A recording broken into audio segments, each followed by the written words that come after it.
రకరకాల పోస్టులు పెడతా ఉన్నారు, తెలియక పెడతా ఉన్నారు.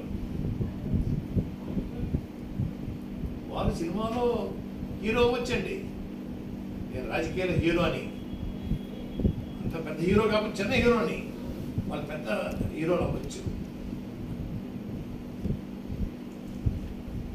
ముఖ్యమంత్రి గారి దగ్గర ఎందుకు వెళ్తున్నాడు, మా నాయకుడి దగ్గర ఎందుకు రాలేదు అని కామెంట్స్ పెడతా ఉన్నారు.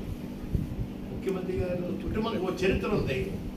మా తండ్రి గారు రాజశేఖర రెడ్డి గారు అండి ఎమ్మెల్యే, ఎంపీ, మంత్రి, ముఖ్యమంత్రి చేశారు. జగన్మోహన్ రెడ్డి గారు ఎమ్మెల్యే, ఎంపీ, ముఖ్యమంత్రి చేస్తా ఉన్నారు. వారు పెద్దలు పంపించారండి. మిథున్ రెడ్డి గారిని, కాకినాడ ఎమ్మెల్యే చంద్రశేఖర రెడ్డి గారిని, కాకినాడ ఎమ్మెల్యే గీత గారిని, మాజీ మంత్రి ప్రెసిడెంట్, పార్టీ ప్రెసిడెంట్ కన్నబాబు గారిని పెద్దలు పంపించి దాన్ని పార్టీలోకి ఆహ్వానించారండి. నేను సంతోషంగా అంగీకరించాను. వస్తాను, వెళ్ళానండి. అదే వెళ్తున్నారు కదా, మా దగ్గర అంటున్నారు. ఏంటి పొడుగు, ఏంటండి ఇందులోని? ఆయన సినిమా ఫీల్డ్ గొప్పవాడి కావచ్చు, రాజకీయాలకే గొప్పవాడిని.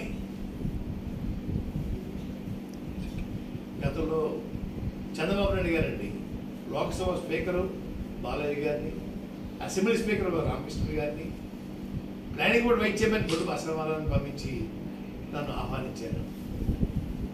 చంద్రబాబు నాయుడు దగ్గరికి వెళ్ళానండి. రాజకీయంలో ఆయన పడిపోయి ఉన్నాడు, వారింటికి వెళ్ళాను. రాజీవ్ గాంధీ గారి ఆహ్వానం మేరకు రాజీవ్ గాంధీ గారు ఢిల్లీని కలిశానండి.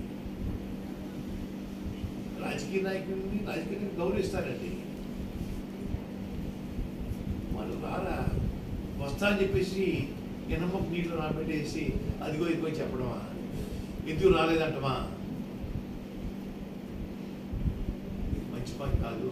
మిత్రులారా, మిమ్మల్ని మిత్రులు ఏమో చెప్పలేకపోతున్నాను. గౌరవైన సోదరులు అంటాను. తప్పుడు పోస్టింగ్ పెడతా ఉన్నారు. రాజకీయాల్లో నేను ముందున్నాను, సినిమా ఫీల్డ్లో నేను ముందున్నాను. వీళ్ళందరూ ఎవరు లేరు